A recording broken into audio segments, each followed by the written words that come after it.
Welcome to Spa Francorchamps for the third round of the BRDC ESports Championship with iZone. This third race here at Spa brought to you by HP Tuners. We've had two great races thus far, one at Silverstone, one at Monza. Jonathan Hoggard won on British virtual soil. Oliver Rowland won at Monza. Oliver Rowland comes here leading the championship by 10 points from Dan Harper. Jonathan Hoggard third after a fairly fraught time at Monza last time out. A few mistakes costing him places. He dropped down the order in the race itself and he ended up only ninth. And that's why he's fallen away a little bit in the championship. Qualifying coming up, but before that, let's look back at what happened last time out at Monza. Are they all going to get through that first chicane safely? We're about to find out. 5 red lights go on, the light to go out. Everybody blasts away, bit of wheel spin from Oliver Rowland. Good start by Sutton, though. He tries to move across and defend, but he's going to get out dragged, isn't he? Ollie Rowland goes to the inside line as they head down towards the Rettifilio for the first time. Ash Sutton is on the outside line. Jonathan Hoggard is up to third, but he's not going to be able to get further up than that. Yes, he is. He goes around the outside of Ash Sutton, gets hung out to dry a bit on the curb, and falls back into third place. Number he carried last year in the VLM. And he's on the attack here, having to go against Richard Westbrook, and he's going to get his nose in front by the look of it, coming down to the Parabolica. You're riding with Ben, and he's done it. Gets the job done. Goes through into fifth. Now, what about Harper and Mitchell? They're side by side once more. This is how motor racing should be. Trading places time after time after time around the lap. Look at that. Brilliant shot, looking down onto the circuit, down towards the Rettifilio chicane. On the inside is the mainly white car of Dan Harper. Is he going to get the place back? No, because Sandy Mitchell has his nose in front, but Dan does then brake later, goes back through on the inside. Westbrook 5th and 6th. So Inam Ahmed is 7th, and that's Ash Sutton now going off the road. He falls to 4th place. Ash Sutton throws away 2nd spot. He's going to lose another place if he's not careful. Ben Tuck up alongside him, and he's going to go through. Yes, he does. And what did Ash Sutton do wrong? He came out of the Roger chicane. He wasn't close enough to Oliver Rowland to make a move. He gets to the first of the Lesmo corners. He turns in. The car washes out wide. And a bit like Jonathan Hoggard, the back starts to wag and he couldn't save it. Wide, gets onto the grass, and then he has a tank slapper that he can't save, and around he goes. That is bad news for the man that came here as the championship leader. Do you know what? I've only commentated. This is my second event ever in my career that I've commentated on. Usually I'm driving myself, but I tell you what, I've already got the curse of the commentator on these guys. Tom Gamble, Jordan Albert, Will Stevens, all squabbling. They almost go 3 wide there, but Tom Gamble on the inside, about to be attacked by Jordan Albert, number 21 on the outside line. They're still side by side as they come off the Parabolica now. Fire the gun up towards the timing line. Almost wheel to wheel on the inside line, Tom Gamble. On the outside line is Jordan Albert, and getting a double toe almost is Will Stevens. Puts 2 wheels the wrong side of the white line, but it's 3 wide down towards the chicane. Derek Warwick gets all nervous, thinking, oh no, not more contact, because we saw something similar almost happen a few laps back. This time, so far, so good. They all get there. Is the race leader, so a second and a win. He's going to become the championship leader. Oliver Rowland has absolutely blitzed them this evening at Monza. Checkered flag at the ready, up towards the timing line, up towards a race win in round 2 of the BRDC ESports Championship.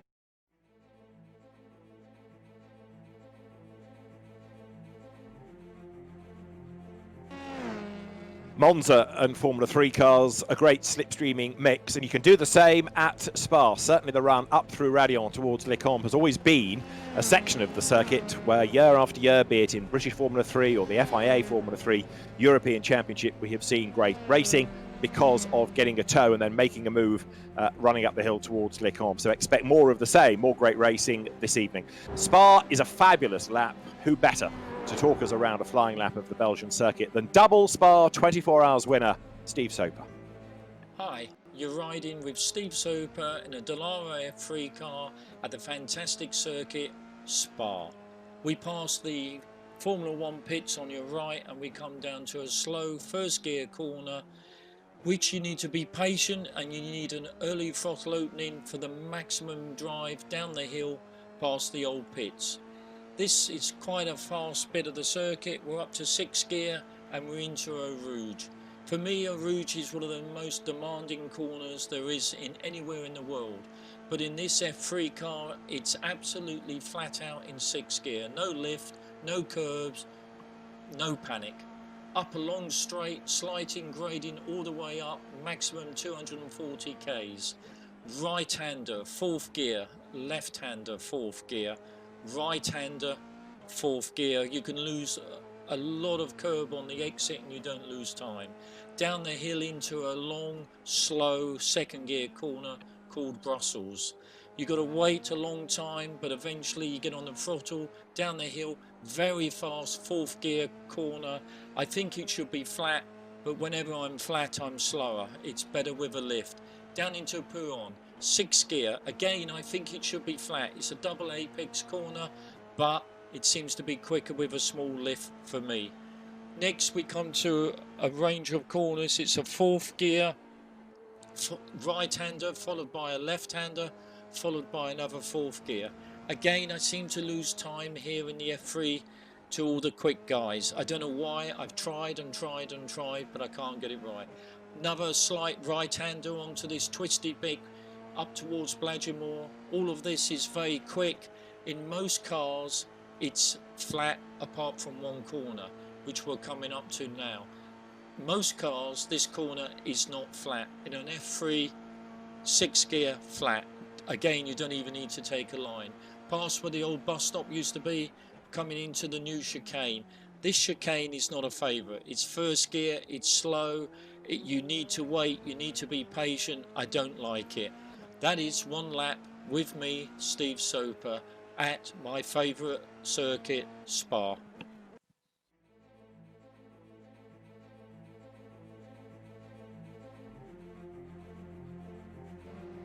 So that is a flying lap of Spa Francorchamps, and we'll have the cars out for qualifying very shortly. David Addison and Andy Merrick trackside. Andy, BRDC Superstars director, somebody that's raced around the Spa circuit many times himself. But before we start concentrating on the action, Andy, lots of things to talk about behind the scenes. We've got HP Tuners coming on board as a round sponsor, and we've also got some exciting auction prizes which will be able to be won on eBay. You can bid for them from Monday onwards. Tell us a bit more. Absolutely, David. The championship just goes from strength to strength, not just on track, but certainly from the BRDC side off track. As you mentioned, this week we've signed a partnership with HP Tuners to be our round by round sponsor for the remaining 3 rounds of the BRDC Esports Championship with iZone. So absolutely delighted to have HP Tuners on board, and they've bought into the idea of being part of the BRDC and have made a very generous donation to the NHS. So absolutely delighted to have HP Tuners on. And as you mentioned, we've got some really exciting auction prizes coming up through some very generous donations through BRDC members. We've got an ultimate BTCC experience where you can have breakfast, lunch and dinner with Jason Plato, Dan Camish and Tom Ingram. And also Andy Prio has donated very kindly some race-used Le Mans race suits from 2017 when he was with Ford and their GT program. And amazingly, we've given somebody the opportunity to win a track day at Silverstone with either Dario Franchitti or Derek Warwick. So you can be driven around the Grand Prix circuit at Silverstone by an Indy 500 or multiple Indy 500 race winner, or a Formula 1 driver and World Sports Car champion. So prizes that only the BRDC can muster up, and obviously all going for a good cause in the NHS. So yeah, look out for that from Monday onwards, starting an auction via eBay. So really excited to be able to donate towards the NHS even more. And as you say, big vote of thanks to HP Tuners and also to the members that are contributing either prizes or financially or both in some cases. We've just been looking at some fairly terrifying dramas out on circuit, with cars getting in each other's way and launching over one another. So we had drama at Monza. We've had it in free practice, but the good thing is you just reset and go again. Fastest in this free practice session, which is almost at its end, is Jordan Albert, BRDC Rising Star, and we've got another car going off the road there, coming down towards the bus stop under braking. You're looking at Tom Gamble, former winner of the Young Driver of the Year award, who goes over the timing line now and goes second fastest. So Tom Gamble could be one to watch around here, having raced in GTs last year, but being a quick single-seater peddler. Jonathan Hoggard is third, and the championship leader Oliver Rowland is seventh. Now, it's only free practice. How much do you read into it? We'll get qualifying underway very shortly. That's Sandy Mitchell, who is fourth. Now, Sandy was really unlucky at Monza, wasn't he? Because he was running in that leading gaggle, and then his internet connection failed him, and he got spat out of the race. That's like the virtual world way of having a mechanical failure in the last few laps or running out of fuel. It was to be painful for him. But fantastic job by Sandy in Monza. In fact, he's been quick on any sim and any sort of championship. And he's a super talented driver and one of our BRDC superstars. So yes, running strongly in fourth at Spa in practice, and I think he'll be definitely looking to convert his performance and hopefully into a result here today. Qualifying underway then, drivers quickly reset, go back out. Let's just, for the benefit of people, Andy, that might be watching this for the first time and not au fait totally with the British Racing Drivers Club and its young driver programmes, you've got superstars and you've got rising stars, the purpose of which, I suppose, simply is to try and nurture young British talent. But what's the key difference between a superstar and a rising star? So there's rising stars. There's a lot more of them. So we have about 40 odd rising stars, and the superstars is usually we aim to have 12. In years gone by, we have extended that. Previously, when Tim Harvey was running it, when I was a superstar, when I think in 2008, 2009, that sort of time.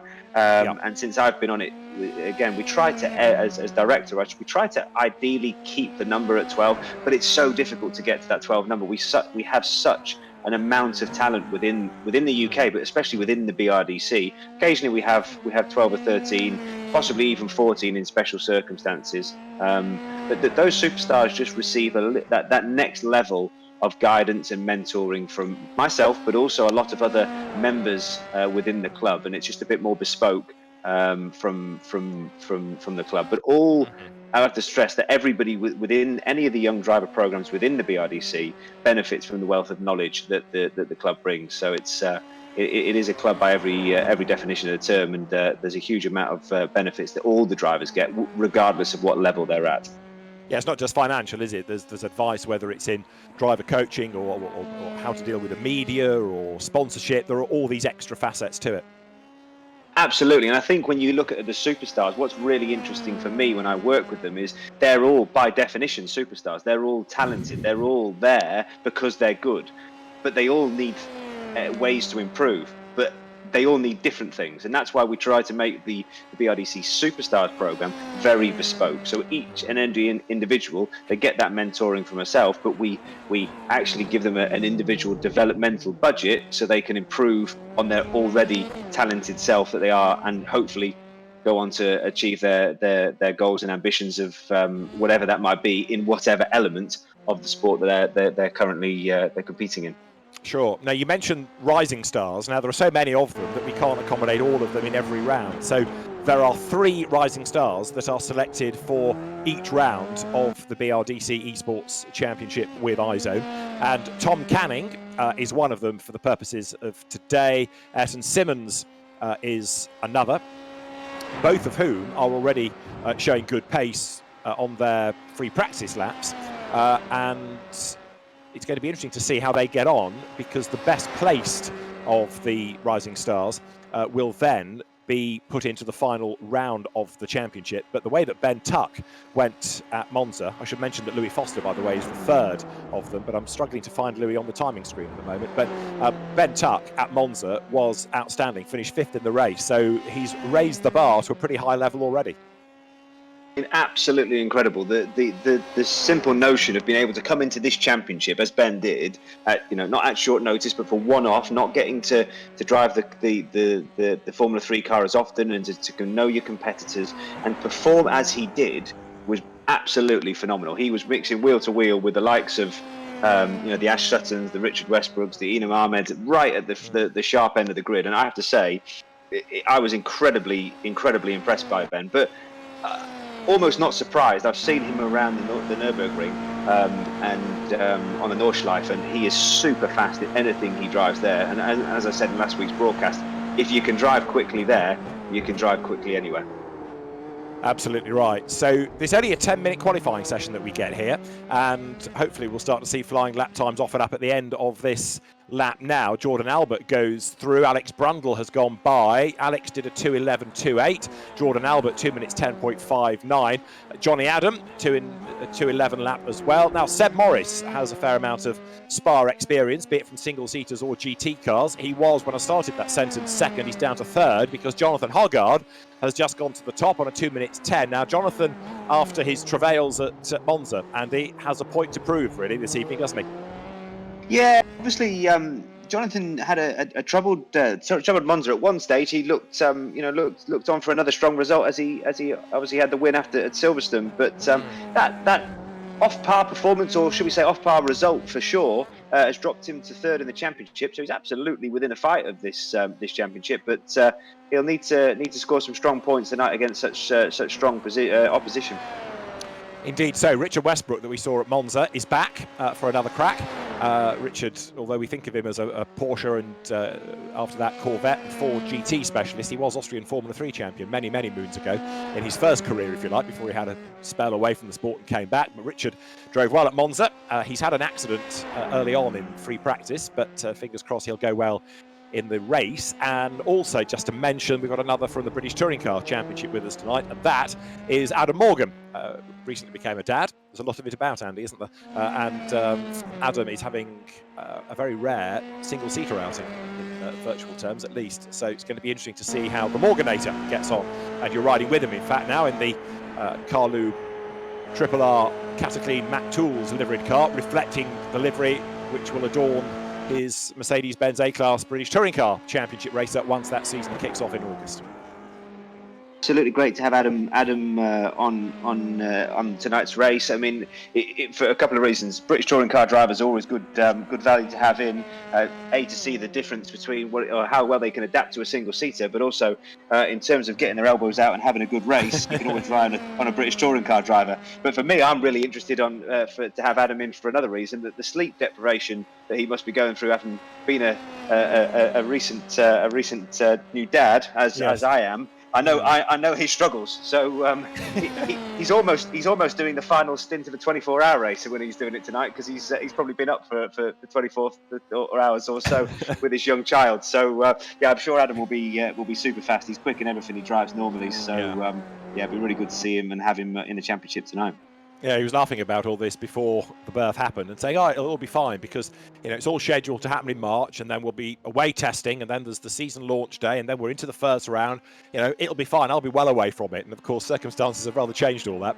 Jonathan Hoggard, however, is the fastest, and we're now in the 2:10s for him and many of the leading drivers. 2 minutes 10.27 for Jonathan Hoggard. Sandy Mitchell, who began in single seaters before heading the GT route, is second fastest. Jordan Albert is third. Ash Sutton, who was unlucky at Monza, had great speed, but didn't really come away perhaps with the result that was anticipated of third, because we thought at one stage he might go better than that. Then he ran off the road.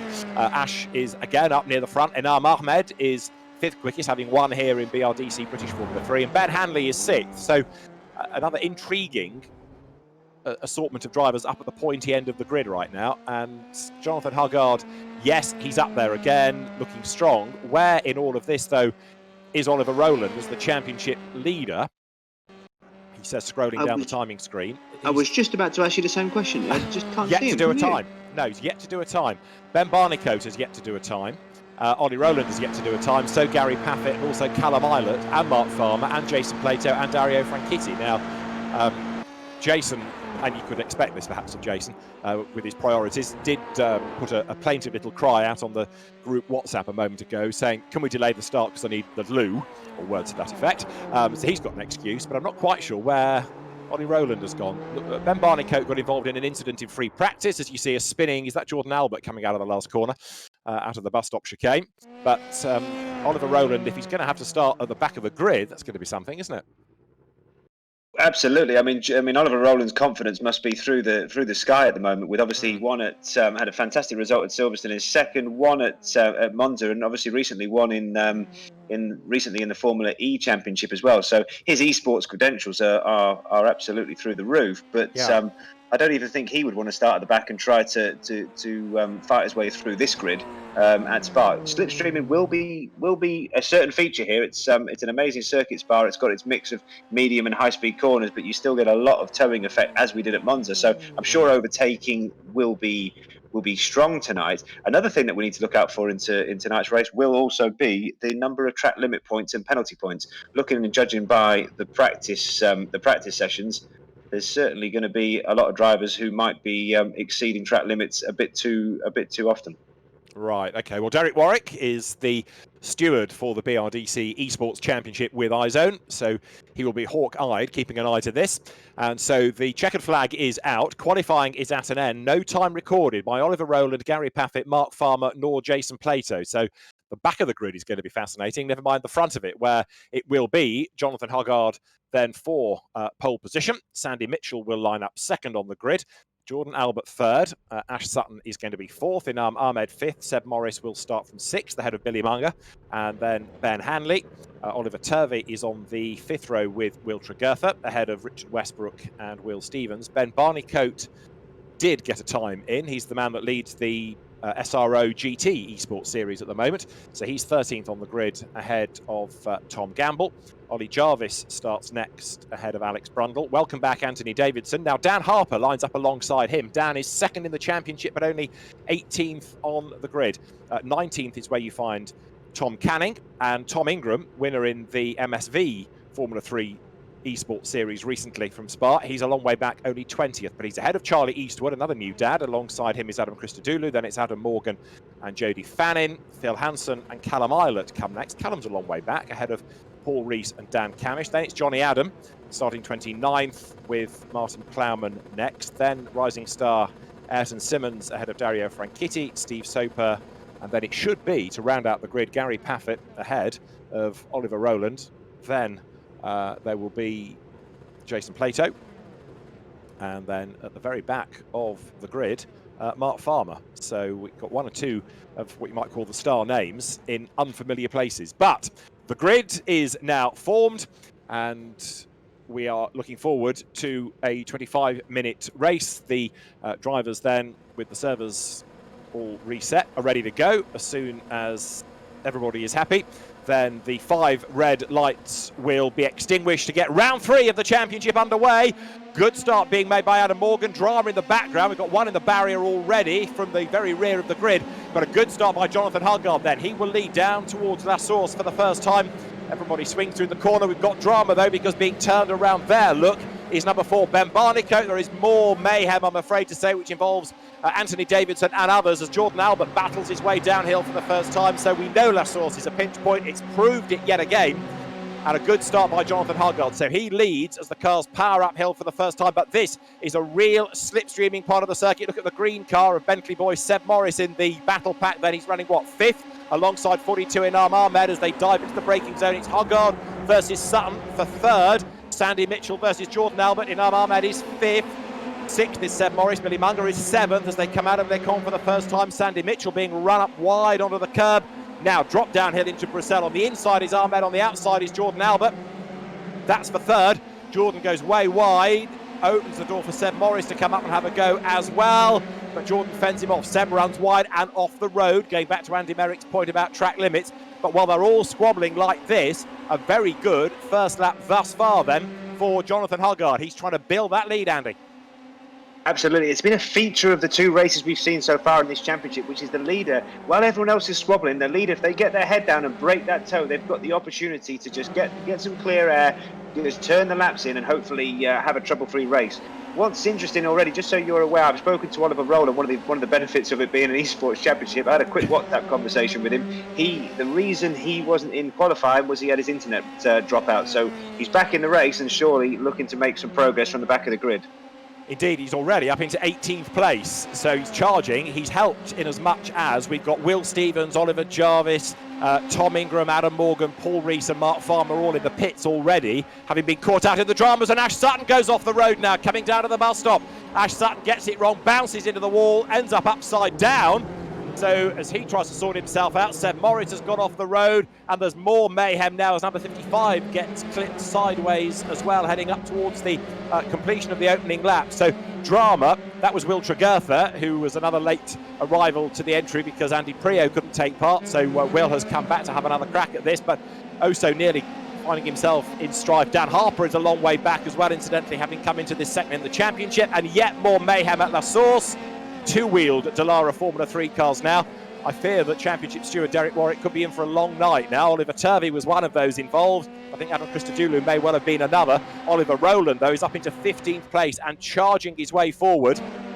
Well, time for a deep breath and try and piece it all together. But what is it about La Source that's proving so difficult, Andy? We know it's a tight hairpin, but there's been a lot going on there.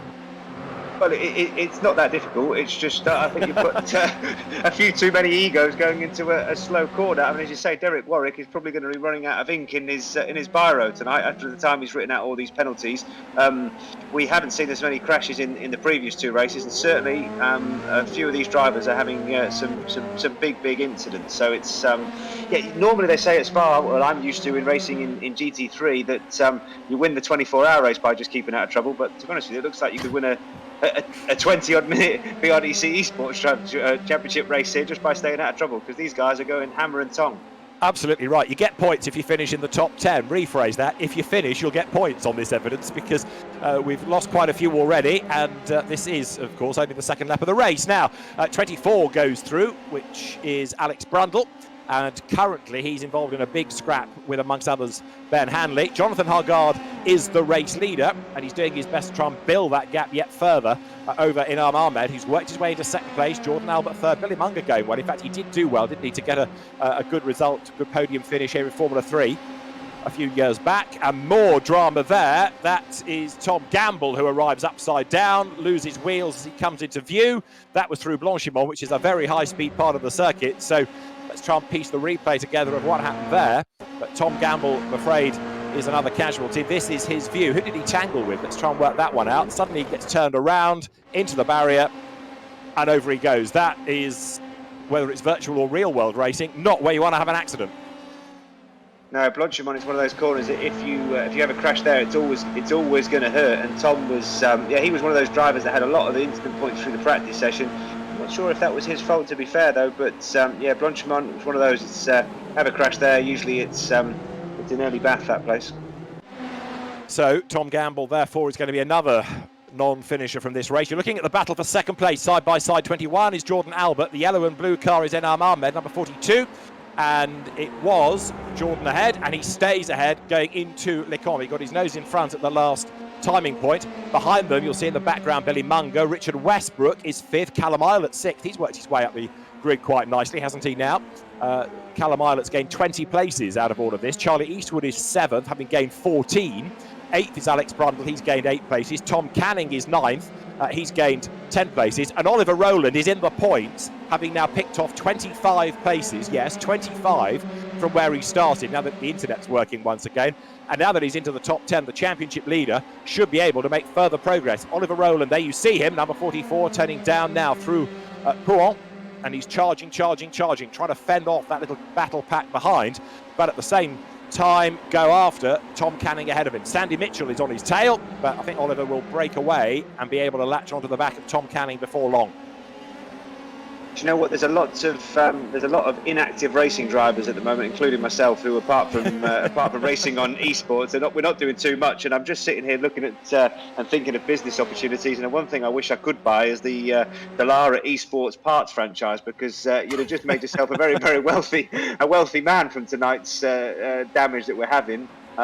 Just a crazy amount of incidents so far. Spa is one of those places, but you just have to be patient. And the real front guys, you see Jonathan and Jordan, Inam Ahmed, they're just being sensible. They're just getting into nice clean air and just turning the laps in. And I'm really hopeful that Jordan Albert can take the challenge to Jonathan here. Jordan's been super fast in all of the races so far. Yeah. And one of the things he's faded away at the end of the races. I don't know why that is, but Jordan is one of the most talented young drivers that we've got in the BRDC Young Driver programs, and I'm really hopeful that he can certainly get on the podium. But you never know, he might be able to challenge Jonathan Hargaard for the win tonight.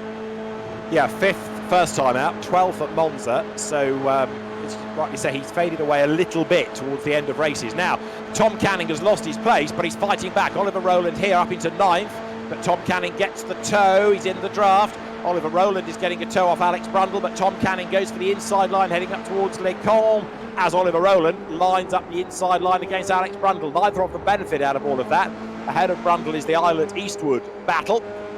Charlie Eastwood is another driver that came from single-seaters into sports car racing, Carrera Cup GB champion, and then Aston Martin driver in GT and World Sports Car, World Endurance Championship outings. He comes downhill, but Rowland is on the prowl, banking points all the time. But Jonathan Huggard is still looking good up front. All the squabbling is here at the bottom end of the top 10. You know, it's really interesting. Jonathan's made that gap again. It's about 1.5 seconds, and it's just enough to break that toe. We saw at Monza the effect of the toe seems to be about 0.6, 0.7 seconds. So at the almost like in Formula One, you get the 1 second DRS gap. He's sitting pretty there. If he can just keep turning the laps in. But then again, I said this at Silverstone about Oliver Rowland. He made a mistake, and I said it about Ash Sutton at Monza. So the commentator curse is not going to come out again tonight. But yeah, super impressive drive by Oliver Rowland from the back of the grid.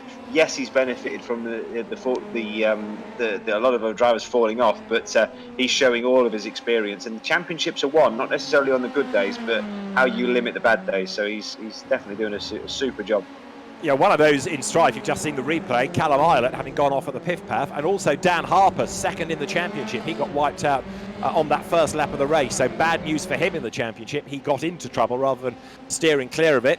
Another one that we lost early on, I think, yes, Tom Ingram, Adam Morgan. Afraid disappointment for them. They are out of the race too, the touring car drivers, but Jonathan Huggard leads, and that gap has crept up a little bit now to 2.1 seconds. Inam Ahmed third behind Jordan Albert, Billy Munger fourth, Richard Westbrook fifth, Alex Brundle is in 6th place, but for how much longer? Because here he's got Charlie Eastwood right with him. This is for 2nd place. Inam Ahmed comes up to have another go at Jordan Albert. Side by side they run up towards Les Combes, up through Radion. Inam Ahmed goes through, gets the job done, turning into the right of Les Combes. Another stranded car there. Look back, there's another battle here because you've got Tom Canning in the mix. You've got Johnny Adam in this as well. Johnny's worked his way forward quite nicely as well, hasn't he? Because he was another driver who seemed to struggle in qualifying. But as they come now out of Les Combes, down towards Bruxelles, they're getting going is 29 after dramas. So that car of Jason Plato is set to rejoin. What did he do wrong? Let's have a look in the replay. It just grinds to a halt, doesn't it? Coming through Les Combes, strangely. So Jason's a lap down if he does get going at all. Double British touring car champion. And fingers crossed, he'll be back on track very shortly, because the touring car section of this race not having a happy night. Now, let me finish off the Johnny Adam point. He is now in 9th, so he's gained 20 places. We need to do an Overtakers Award, don't we, in this, or the Best Improver Award, because you've got him with 20 places gained, Oliver Rowland with 27, but Jonathan Huggard, pole position, race lead, 2.2 seconds over Inam Ahmed. There is Johnny Adam going through, Aston Martin Racing factory driver. So he drives in the World Endurance Championship, he drives in the GT Series Endurance Cup, GT World Challenge Europe, and of course 4 times British GT champion, a record-breaking 4 times, but he's about to lose out to the GT4 champion of last year, Tom Canning, who goes around the outside of him. So Tom Canning goes ahead of Johnny Adam down at the bus stop approach. You've got Sandy Mitchell behind the pair. So last year's British GT4 class champion gets ahead of the GT3 and outright champion there. Over the line, Johnny tries to fight back, has a look up the inside, but for the moment at least, Tom Canning is able to fend him off. And Oliver Rowland is on the prowl further up the road, look, because there he's alongside Charlie Eastwood. He's about to go through for 7th place. Job done as they go past the endurance pits, the old pits, and plunge downhill. So Oliver Rowland here, in a sense, Andy, showing how it should be done. Pick people off, gain places, gain points, but keep out of trouble. Absolutely, he's shown all of that experience. You know, I mean, he's faced a setback there with his internet for whatever reason tonight, where he's qualified. He probably, looking at his performance in free practice, he certainly would have been at the front of the at the front of the grid for sure, but obviously at the back of it. But he's just showing his experience every time, being able to pick drivers off, know when to push, when to pull out of potential overtakes, and he's using all of that experience to when others are just maybe rushing a move and having an incident. So Oliver doing a fantastic job, and something that you definitely expect of him. We've just seen Tom Canning's demise, and in the replay, rather looked as though Johnny Adam may have got into the back of him. Also off the road is Jody Fannin, I'm afraid, the VLN racer. He's up against the barrier on the run up towards Le Camp by the look of it, so we've lost Jody Fannin from the race, but the two Aston Martin drivers have fallen out, and it might be that a penalty heads in somebody's direction there. Sandy Mitchell has benefited. There, look, is Tom Canning's car stranded by the side of the road, and did Jody Fannin get a tag? Oh yes, he certainly did, didn't he? And that was a mighty impact into the barrier on one side, comes across the road and ends up in the Armco on the other. Yeah, just going back to the Tom Canning thing. I mean, as you said, we've got these rotating rising stars coming in and out of the championship, and I have to say, Ben Tuck, we've talked about him already doing a fantastic job at Monza, but Tom Canning is doing a really, really good job here. Not used to racing single seaters currently in his career. I have to say he's given it to the more established drivers. So got to give him a lot of respect for his performance. Yeah, it's a great shame it's ended the way it has, isn't it? Because you're right in saying that he was doing a good job. So race order then now on lap 7. Jonathan Hoggard leads the way. 25 minutes of racing and we have done 13 and a half. So Hoggard leads. Second is Jordan Albert versus Inam Ahmed. They're trading second place, and this is the battle now heading up towards Le Camp.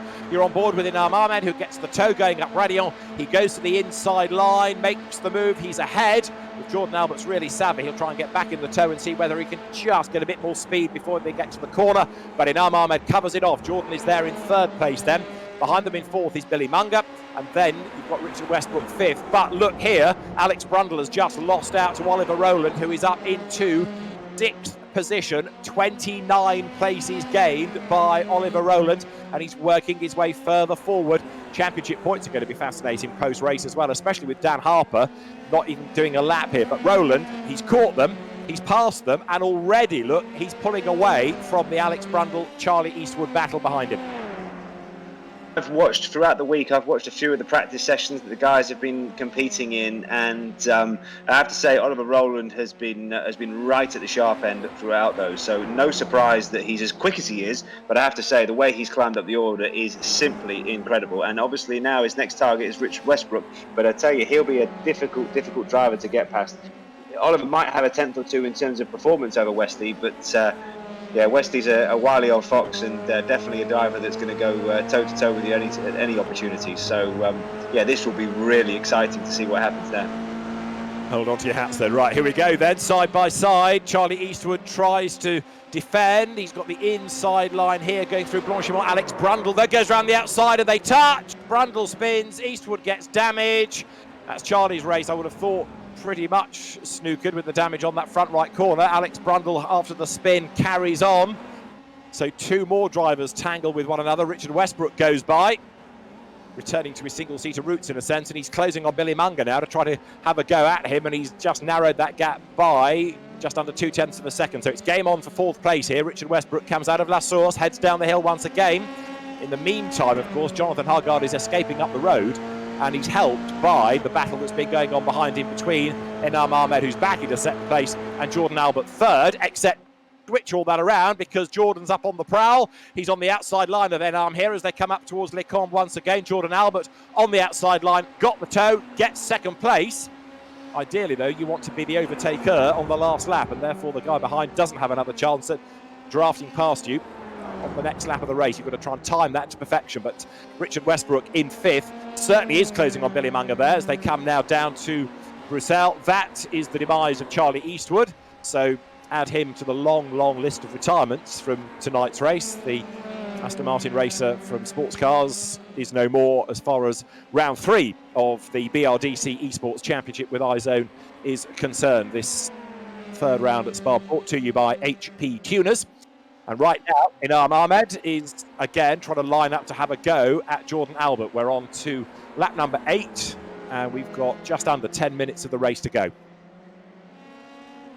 I'm just interested to see, and I'm trying to look at the calculations. Is there a possibility that Oliver Rowland could even get on the podium here? But I think a lot of that comes down to what happens in front of him in terms of inter-battles between Jordan and Iman, and obviously Westy and Billy, if they hold each other up. But I have to say, Jordan and Ian Ahmed are just putting on a really, really top quality performance here, and showing how drivers can go wheel to wheel and can go toe to toe around this circuit in a Formula 3 car, and not bang wheels and make silly mistakes. So yeah, huge respect to the two of those for putting on not only being super quick, but in doing so still showing top quality racing. But nevertheless, Jonathan Hoggard is just extending that gap little by little, and it looks like, unless he makes an uncharacteristic mistake, that he's going to be closing that gap in the championship back up from to Oliver Rowland. And as you say, with Dan Harper not finishing tonight, it's going to be really interesting reading at the end of this race.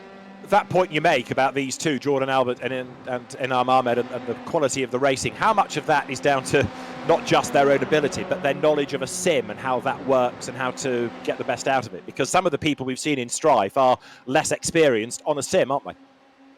I think it's yeah, definitely experience in a sim, but it's more that I talk a lot about this to drivers in terms of in a race situation. It's about your emotional control, and how you also, a lot of the work that we do with the BRDC superstars, a lot of them work with sports psychologists, and just being able to make clever, good decisions at the right time. And it's very easy to be fast, but making good decisions and being fast is another thing. Sure. And these guys are showing that they definitely put their work in away from the race truck. They being a professional racing driver nowadays is a 7 days a week job. Another change we've just seen: Richard Westbrook ahead of this man, Billy Munger, who comes then now the man that won the Pau Grand Prix last year through Pouhon. So Richard Westbrook is up into fourth. Now, the other question, could Oliver Rowland get to the podium? Have a look in the background, he's a dot in the distance. These two have been squabbling, but Richard has caught and passed Billy, and he's trying now to get away. There might be one more place for Oliver Rowland to gain before the end, but I'm not convinced necessarily that it is going to be more than that. But we shall see. Never know if anybody tangles. So far up front, they've been pretty well behaved. Find wood to touch here. But Jonathan Hoggard, with his 2.6 second gap, leads the way. This is the fight for second position. And Jordan Albert goes back through on the inside of Enam Ahmed. He's ahead as they come down towards the bus stop. Brake hard, turn right, flick left, and then up towards the timing line. This is for fourth, the white car of Richard Westbrook in the two-tone blue livery behind is Billy Munger. So he comes now onto the pit straight, but Richard Westbrook goes way wide out of the bus stop then, up onto the Formula 1 pit straight, over the timing line, and then through the hairpin at Lassour's, ready to plunge downhill. Look back now from Jordan Albert's car. That's Enam Ahmed behind, and we've got 5 minutes of the race to go. And with a flying lap being 2 minutes 11 and change, you can do the sums for yourselves as to work out whether it's going to be 2 laps or 3. It all depends really on where Jonathan Hoggard is in relation to the clock, because he is another 2.5 plus seconds ahead of these two. Now look at the toe working. Enam Ahmed closing. Jordan Albert moves across to try to break that toe, to cover off the inside line. To the outside goes Enam Ahmed. Is he going to be able to go by? Not there, he's not. He is, for the moment, still stuck in third place, but he's crawling all over the back of Jordan Albert, isn't he, here? Absolutely, and just taking the benefit of the toe at the right point at the right time on the circuit. It is almost, when you look at it, it's not just who wants to lead going into the last lap or who's going to be able to get the benefit of the toe for the last lap of this race, but at what point. Getting a toe up out of Stavolo all the way up towards the bus stop, that might be the deciding factor on who finishes second in this race. Absolutely right, and timing it so you know when it's going to be the last lap as well. As I say, you don't want to be ahead and then give a toe to somebody else. For the second time, I'm afraid, Callum Eilert is off the road. We saw him having a spin at the Piff Paff, and he's off the track again. And was he pushed or did he fall? The evidence is about to be offered up, and that looked all self-induced, I'm afraid. Too much speed into Lecombe, slithers off the road, and around goes Callum Eilert into the arm cone, to the barriers. Yeah, he'll be disappointed with that mistake. It's not like Callum. He's usually one of those calm, calculating drivers who doesn't, but he just rolled a little bit too much speed. Probably just rolled off the brake a little bit too much. And yeah, the rear, as we, obviously a bit of tyre degradation. As the tyres are getting a bit older, he just lost that rear grip, and he rotated round. So it's a shame to see Callum in the barriers there.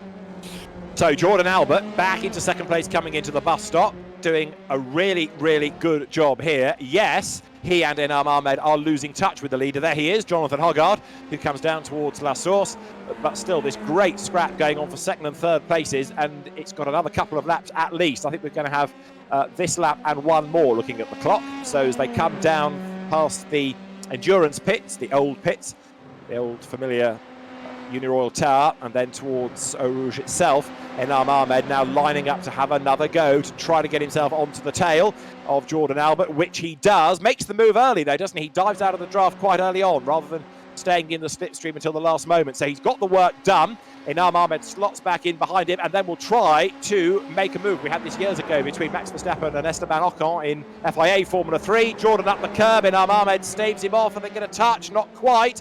Enam Ahmed comes out ahead. Great racing still between these two. And right now, Enam Ahmed is in second place, but that might not be the place to be on the last lap because he might give the toe to Jordan Albert, and he nearly gave him the place there at Bruxelles because he made a mistake and ran out wide. Now go left through the so-called Speaker's Corner. Why is it Speaker's Corner? Because it was the only other corner other than the drop down through Eau Rouge that you could see from the old commentary box opposite the endurance pits, and the commentators, the speakers, named it after themselves effectively. So Speaker's Corner, the name has stuck at least amongst the locals. Enam Ahmed recovering well though from that little mistake because he's pulled out the gap, hasn't he, by 2 or 3 lengths here over Jordan Albert through the Piff Path, now down to campus past the college on the right hand side up towards the Cours Paul Frere, named after the great sports car racer and journalist. And then with the speed building they head up towards Blanchimont once again. Yeah, after that little lock-up that Enam had just going downhill now, he's really, I don't know if Jordan just didn't anticipate or what happened there, but Enam, after that little lock-up has just made, and that mistake has just opened up the gap. But, you know, going back to what you were saying there in terms of the guys trading places at different times, one of the things that you really want to focus on in a driver in this situation is not doing the same thing every lap. In terms of, you know, it's a game of chess. Don't let the other person know your moves. So, you know, just if you become predictable, they know where to defend, they know where to overtake. So, you know, obviously throwing in a few, you know, a few swerves, a few random moves makes the other driver think, oh God, I don't know what's going to happen here. So controlled unpredictability is very, very important for the attacking driver. Well, we're on to the last lap of round 3 of the BRDC ESports Championship with iZone here from Spa, brought to you by HP Tuners. Jonathan Hoggard looks as though he's on for the win here. He's 3.5 seconds to the good, but Enam Ahmed versus Jordan Albert, and the gap looks as though it is just a little too great for Jordan to be able to do anything about. Yes, he can't benefit from the toe, and look behind him because Richard Westbrook is not that far adrift. So can Richard catch Jordan by the very end? Let's see. They go right, they go left, they go right again out of Les Combes. Richard Westbrook is taking Billy Munger along for company as well. Billy 5th on target for his best showing of the championship thus far. 27th and 19th because he fell off the road at Monza and dropped down the order late race. So Billy going better than ever. Here, Adam Morgan is back out again, having had dramas, and Tom Ingram likewise. So they have chipped their way back into contention, and Ting goes ahead of Adam there, going up to Les Combes. So Toyota Touring Car Racer versus Mercedes Touring Car Racer. Adam having a rare outing in this championship. Good to have him with us this evening, but he was delayed early on. They're a lap down, in fact, so they're in 18th and 19th places, but still squabbling right to the very end. And there, for second place, Enam Ahmed looks as though he has now got the job done. He's far enough ahead, isn't he, now to not have to worry at all about Jordan Albert behind him. Jordan for the podium still will be a good result. But Jonathan Hoggard, 2 wins out of 3 races. Where's his rival Oliver Rowland? 6th is the answer, and not closing enough to gain a place before the very end. So a win at Silverstone, then a 9th at Monza, and another win at Spa. An absolutely faultless drive by Jonathan Hoggard. Pole position, made the break early on, let the ball squabble away behind him. Jonathan Hoggard wins round 3 of the BRDC Esports Championship with iZone. He crosses the line here at Spa to win from Enam Ahmed, who takes 2nd place, and Jordan Albert is going to be 3rd ahead of Richard Westbrook. Then it is Billy Munger in 5th, and Oliver Rowland will take 6th position. And Jonathan Hoggard celebrates in time-honoured fashion at La Source with the donuts, joined by Enam Ahmed. Behind the top 6, Sandy Mitchell taking 7th, Johnny Adam in 8th place, Alex Brundle 9th, Dan Camish good effort by Dan, gained 18 places to be 10th, 19 places gained by Martin Plowman to be 11th, Will Tregertha 12th ahead of Adam Christodoulou, Anthony Davidson was 14th, Gary Paffett was 15th, 16th was Steve Soper, 17th Ayrton Simmons, and then a lap down we had Tom Ingram, Adam Morgan and Mark Farmer. They were a lap down, as I say, but they did get to the end. So we lost Ben Hanley, Callum Eilert, Charlie Eastwood, Jason Plato, Jodie Fannin, Oliver Turvey, Tom Canning, Phil Hanson, Ben Barnicoat, Paul Rees, Tom Gamble, Ash Sutton, Seb Morris, Will Stevens, Ollie Jarvis, Dan Harper and Dario Franchitti. So 17 finished, and sorry, I'll tell you a lie, 20 finished, 17 on the lead lap, and 37 started. So it was a fairly bruising affair at Spa. But Andy, from what we've seen from Jonathan Hargaard, just wheel perfect, wasn't it? Absolutely faultless performance by Jonathan Hargaard. But I have to say, I have to choose the HP Tuners driver of the day for this event. And before I do, I mean, I know HP Tuners provide tuning tools and software for recalibrations of ECUs and gearbox. But I have to say, I bet they wished they did some bodywork repairs, because they definitely would be making a lot of money out of that. But yeah, nonetheless, Oliver Rowland has to be my HP Tuners driver of the day. To come from the back of the grid to finish in the top 6, stunning performance, and roll on the next round, because it's going to be this championship battle is really hotting up. Absolutely. Well, Jonathan Hargaard is the man who takes victory, and we'll see if we can have a word with Jonathan in a moment. Just to confirm the results, Jonathan Hargaard, the race winner, from Inam Ahmad in 2nd place, Jordan Albert 3rd, Richard Westbrook 4th, 5th Billy Munger, Oliver Rowland 6th, from Sandy Mitchell, Johnny Adam, Alex Brundle and Dan Camish to round out the scorers. Martin Plowman, best of the rest, 11th ahead of Will Tregertha, Adam Christodoulou and then Anthony Davidson, from Gary Paffett, Steve Soper, Ayrton Simmons, the last of those on the lead lap. Tom Ingram delayed but ends up 18th, and then behind him it was Adam Morgan and Mark Farmer. 20 drivers finishing. You can see the non-finishers behind, including the likes of Callum Eilert, Ben Hanley, Charlie Eastwood and others. Right, let's, as I say, see if we can have a word with the top 3. They are in the waiting room, and we'll try and drag, if we can, some of those drivers into our channel so we can have a word. But Jonathan Hargaard, a great job to take the race win. Jonathan, congratulations. 2 out of 3, not bad, and that rights the wrongs of Monza, I guess. Yeah, I think well, yeah, Monza didn't go quite to plan. Didn't get the best of starts, and then got held back in the pack a little bit, and then just made a mistake on my own. But yeah, it definitely makes up for it.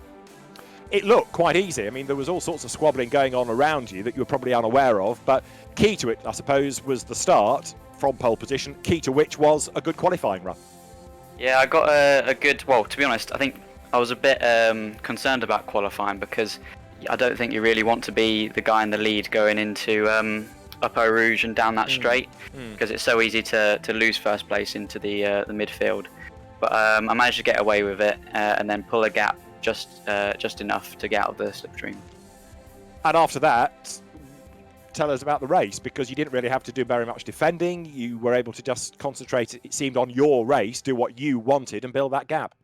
Yeah, I saw that they were starting to battle a bit at the beginning, so I was pushing still quite hard towards the beginning, and then I was sort of struggling a little bit with the rear tyres in the middle of the race. The lap times dropped off and they were holding the gap, even though they were battling, and I think they were battling a little bit harder towards the end, trying to break that slipstream from each other, and I managed to get away. What you may not know is that Oliver Rowland didn't really do qualifying because he had internet dramas, so he ended up at the back of the grid, but he did get 6th place. Some very crude maths would suggest that you've got the championship lead back by 1 point, so there's another reason to be cheerful. Yeah, I saw he had a few issues in qualifying. I know Dan Harper did as well, so my 2 championship rivals really had a bit of a mare, but still he did a really good job to get to that position. Yeah, Dan didn't finish the first lap, I'm afraid, so he didn't score at all. Jonathan, well done. Congratulations. Another win, back in the lead of the championship provisionally. Well done. Thank you. Now, let's, with congratulations to Jonathan Hargaard, have a word with 2nd and 3rd. Inam Ahmed was the driver that took 2nd place. The gap at the flag was 3.79 seconds. Inam, that was a busy race. Great racing between you and Jordan, trading places, and it looked as though it was clean racing all the way through.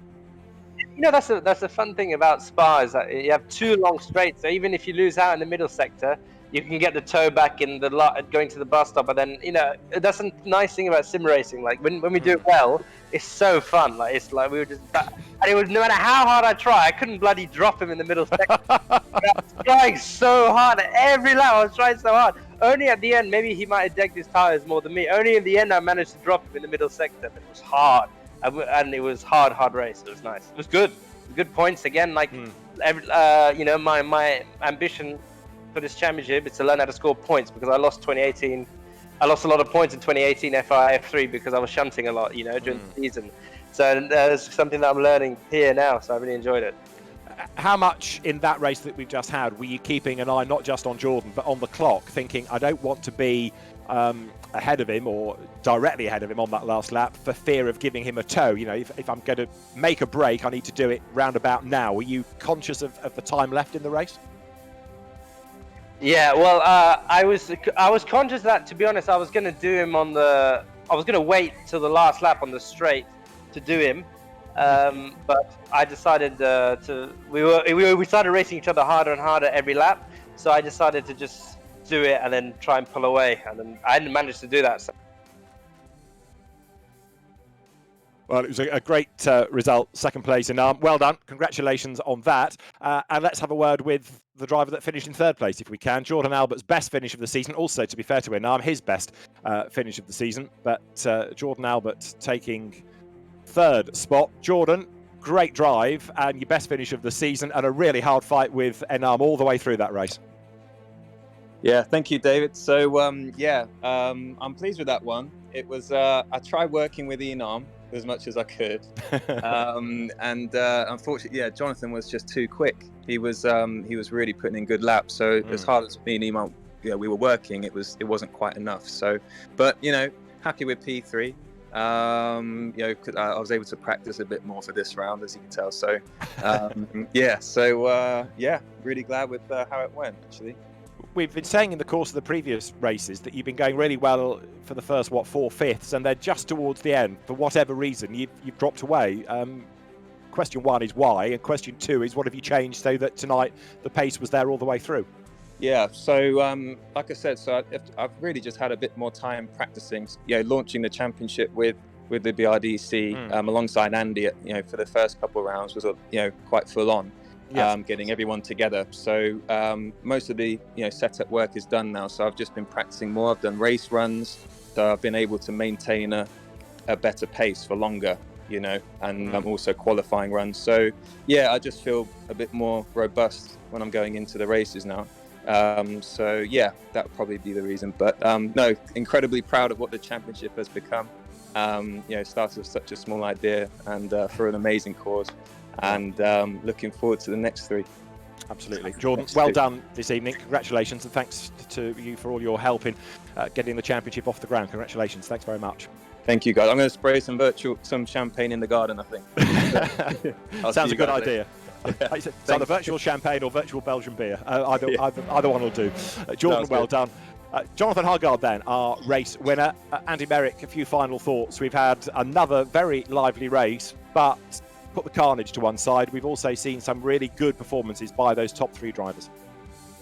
Absolutely, a bit of probably a bit too much carnage in the middle and the towards the back of the grid, but drives like from Jonathan, from Jordan now, but from Enam and Oliver Rowland all proved, and actually Richard Westbrook, all of the guys in that top 6, top 8 proved wheel-to-wheel racing at Spa is possible in esports, and to be super quick, but also be respectful. So super impressed with especially the guys at the front of the grid tonight. And some of I know that the numbers here are a little bit skewed because of incidents and retirements, but Oliver Rowland, 29 places gained. Johnny Adam, 21 gained. Dan Camish, 18. Martin Plowman, 19. It does prove that even if you are near the back, it can sometimes go your way. Absolutely, it's just as I think as sportsmen and especially as racing drivers, you're constantly getting setbacks. Tonight proves that those drivers who are able to keep a cool head when the pressure on, they can always grind out the results. Absolutely. Right, the next stop in a week's time will be Suzuka, another daunting circuit, and we look forward to seeing what happens there in the BRDC eSports Championship with iZone Performance. Thanks for your company this evening. Well done to Jonathan Hoggard as race winner. We'll see you next week. From Andy Merrick and David Addison for now, it's goodbye.